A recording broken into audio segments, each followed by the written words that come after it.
हे फूडीज, मी आहे तुमचा सिद्धेश आणि पुन्हा एकदा स्वागत करतो तुमचं आपल्या चॅनल द बॉम्बे शेफ सिद्धेशमध्ये. तर मला खूप लोक विचारतात की तुमच्या व्हिडिओमध्ये आता कन्सिस्टन्सी का नसते. ॲक्च्युली ते 10 व्हिडिओ बघण्यात काय अर्थ असतो, त्यात थोडासा युनिकनेस असला पाहिजे, म्हणून मला थोडासा वेळ जातो. मी जी वस्तू बनवते तिला थोडासा वेळ घेऊन तिला माझ्या पद्धतीने बनवायचा प्रयत्न करतो, त्यासाठी वेळ जातो. तर चला तर माझं पण सुरू करूया. Crispy paneer chilli. ॲक्च्युली ही वस्तू मी 2 वर्षापूर्वी एका रेस्टॉरंटमध्ये बनवलेली, जिथे मी काम करायचो. त्याच्यानंतर पुन्हा मी आज ती ट्राय करतो. त्यासाठी आपल्याला पनीरचे क्यूब्स कापून घ्यायचे आहेत, उकडलेले नूडल्स आणि फार कमी साहित्य लागतं.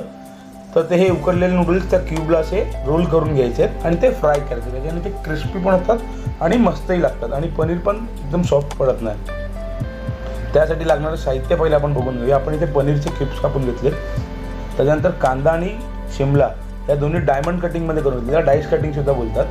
त्यानंतर 2 ते 3 मिरच्या मी ते चिरून घेतलेल्या आहेत. थोडंसं लसूण आणि थोडंसं अद्रक घेतलेलं आहे. त्याचप्रमाणे आपण उकडलेले नूडल्स घेतलेले आहेत. Soya sauce, red chilli sauce, cornflour आणि मैदा आणि थोडी उलपात, कांद्याची पात. या बेसिक गोष्टी आपल्याला फक्त लागतात, जास्त गोष्टींची गरज नाही. आणि थोडीशी साखर आणि मीठ, हे 2 गोष्टी सांगायच्या राहून गेल्या. सर्वप्रथम आपण आपली स्लरी बनवून घेऊया मैद्याची, याच्याने आपण आपलं पनीर कोट करून घेणार आहोत. तर यात डबल क्वांटिटी वॉटर आपण टाकून त्याला चांगलं घोळून घ्यायचं आणि ते जास्त रनी पण नसलं पाहिजे आणि जास्त घट्ट पण नसलं पाहिजे. त्या पनीरला कोट झालं पाहिजे, जेणेकरून आपण जी ती नूडल्स त्याला चिपकवू ती नूडल्स त्याला चिपकली पाहिजे. तुम्ही पाहू शकता माझे कोटिंग कशी रनी आहे आणि म्हणजे मीडियम कन्सिस्टन्सीची आहे. तर चला तर मग आपले पनीर पहिला याच्यात कोट करून घेऊया. आपल्याला एक पनीर त्यात टाकून घ्यायचं आहे. त्याच्यानंतर तुम्ही एक सिंगल नूडल्स उचलायचे, सिंगल नूडल्स, आणि ती हळूवार त्याला कोट करायचे, कारण की नूडल्स तुटण्याची शक्यता जास्त असतात. आणि जर तुम्हाला जमलं तर तुम्ही पहिलाच एक 10-12 नूडल्स सिंगल काढून साईडला ठेवा, कारण की तुम्हाला मग ते ॲट अ टाईम शोधायला लागणार नाही आणि थोडंसं इझी जाईल. इथे मला थोडंसं कठीण जातं आहे, तर मीही बहुतेक थोडंसं वेगळ्या करून घ्यायचा प्रयत्न करतो नूडल्स आधी. तुम्ही पाहू शकता माझे पनीरचे तुकडे, मी कसं पनीरच्या तुकड्याला ते नूडल्स कोट केले आहेत. अशा रीतीने आपण आपले सगळे पनीर कोट करून घेऊया. ही रेसिपी खायला तर खूप सुंदर लागते आणि क्रंची असते.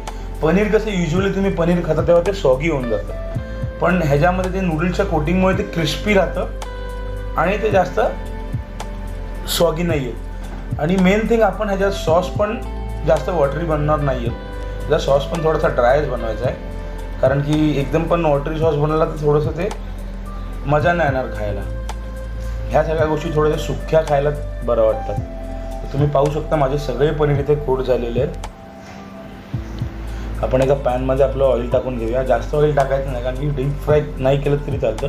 थोडं शॅलो फ्राय किंवा थोडं कमी तेलात तळलं तरी चालेल. ते तेल तुम्हाला रियूज करता येईल. आता बरं, हे पनीर आपल्याला, पनीर तर लगेच फ्राय होतं, पनीरला जास्त वेळ लागत नाही, पण आपण त्याला नूडल्स कोट केले आहेत त्यामुळे इट विल टेक टाईम. तर तुम्ही ते फास्ट गॅसवरती नका शिजू, थोडंसं मंद आचेवरती किंवा मीडियम स्लो फ्लेमवरती ते शिजू द्या, जेणेकरून ते नूडल्स वरून तुम्हाला जरी ब्राउनिश दिसला तरी आतमधून तर नरम नसल्या पाहिजे. ते त्याला थोडंसं वेळ द्या.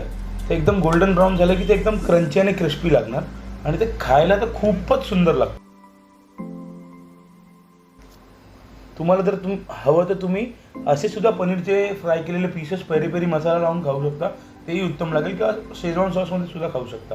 आणि ही डिश बनायला जास्त वेळ लागत नाही, त्यामुळे कधी तुम्हाला इन्स्टंटली पनीर चिल्ली वगैरे खायचं मन झालं तुम्ही बनवू शकता.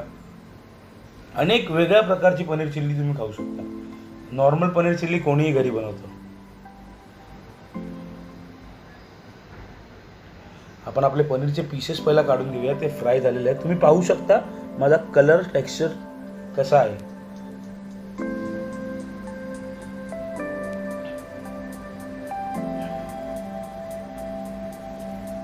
आणि जर तुम्हाला जास्त क्वांटिटीमध्ये बनवायचे पण तुम्हाला ते थोड्या वेळाने कन्झ्युम करत आहे, तर तुम्ही आधी हे आपले पनीरचे पीसेस हाफ डन करून ठेवून द्या आणि नंतर तुम्ही फुल फ्राय करून वापरलं तरी चालेल. चला तर मग आपण आपला सॉस बनवून घेऊया. पॅनमध्ये मी 2 टेबलस्पून ऑइल घेतलेलं. त्यात आपण थोडीशी लसूण टाकूया, थोडंसं अद्रक आणि थोडीशी मिरची. हे सगळं चांगल्या प्रकारे सॉटे करून घ्यायचं. आणि आय गेस हे सगळं फुल शिजवण्यापेक्षा थोडंसं तुम्ही सॉटे करून गोल्डन ब्राऊन होईपर्यंत सॉटे केलेलं बरं आहे, कारण की फुल शिजवलेल्या भाज्यांमध्ये पण मजा येत नाही, तर एकदम सॉगी होऊन जातात आणि नरम पडतात. तर हे आपलं गोल्डन ब्राऊन करून घेऊया आपण.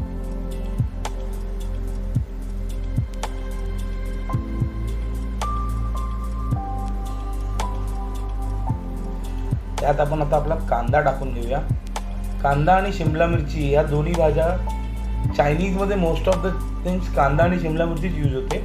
आणि डायमंड कटिंग आहे. चिल्लीमध्ये जर तुम्हाला डायमंड कटिंग आवडत नसेल, डाईस कटिंग डायमंड कटिंग म्हणजे मित्रांनो डाईस कटिंगला डायमंड कटिंग पण बोलतात, सॉरी वेगळं नाव आहे. पण डाईस कटिंग जर तुम्हाला आवडत नसेल तर मजा नाही. चिल्लीमध्ये डाईस कटिंगचीच भाजी खायला चांगली लागते. आणि त्याला फुल डन पण नाही करून घ्यायची, ती हलकीशी एक टॉस करून घ्यायची आणि थोडीशी हाफ डन करून ठेवायची. त्यामुळे ती त्या क्रिस्पीनेसनी एक वेगळीच मजा येते त्या चिल्लीला. तुम्ही पाहू शकता मी माझी भाजी जास्त शिजवणार नाही आहे.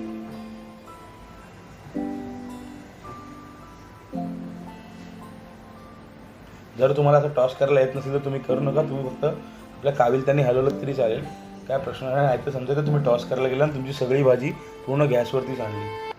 आपण आता आपला सोया सॉस टाकून घेणार आहोत. जर तुम्हाला जास्त डार्क हवं असेल तर तुम्ही जास्त टाकलात तरी चालेल. हे मी माझे फुल सोया सॉस यात टाकणार आहे आणि चिली सॉस अर्धा, कारण की त्याला टेक्स्चर यायला एक त्या गरज आहे सॉसची. आणि मी तुम्हाला मगाशीच सांगितल्याप्रमाणे की मी एकदा जास्त वॉटरी बनवणार नाही आहे, त्यामुळे मी कमी पाणी टाकणार त्यात, जेणेकरून ती माझी चिल्ली सॉगी नाही होणार. गरजेनुसार तुम्हाला त्याच्यात तुम्ही बघू शकता त्याला उकळी आलेली आहे, हलकीशी उकळी आलेली आहे. त्यात माझ्या गरजेनुसार मी मीठ टाकलेलं आहे आणि थोडीशी साखर. आपण यात MSG वापरत नाही, अजिनोमोटो वापरत नाही. जमलं तर तुम्ही पण अजिनोमोटो कंझ्युम नाही केलं पाहिजे, कारण की अजिनोमोटोमुळे थोडंसं बॉडीला हार्म पोचते. तुम्हाला जर अजिनोमोटोचं सबस्टिट्यूट हवं असेल तुम्हाला तिकडे ॲरोमॅट पावडर म्हणून येते, तीही खूप चांगली आहे. तिचा पण फ्लेवर येतो त्या अजिनोमोटोचा. अशा रीतीने आपली क्रिस्पी पनीर चिल्ली रेडी झालेली आहे. यात आपण वरतून गार्निश करून घेऊया आणि पुन्हा एकदा हलकासा याला टॉस देऊया. मग फ्लेम बंद करून जर तुम्हाला हवं तर तुम्ही त्यात शेजवान सॉस टाकून खाऊ शकता किंवा अशीही कंझ्युम केली तरी चालते. जर तुम्हाला आपली आजची रेसिपी आवडली असेल मित्रांनो तर प्लीज नक्कीच आम्हाला कमेंट करून सांगा आणि जास्तीत जास्त शेअर करा आणि लाईक करा. भेटूया पुन्हा लवकरच एका नवीन व्हिडिओ बरोबर.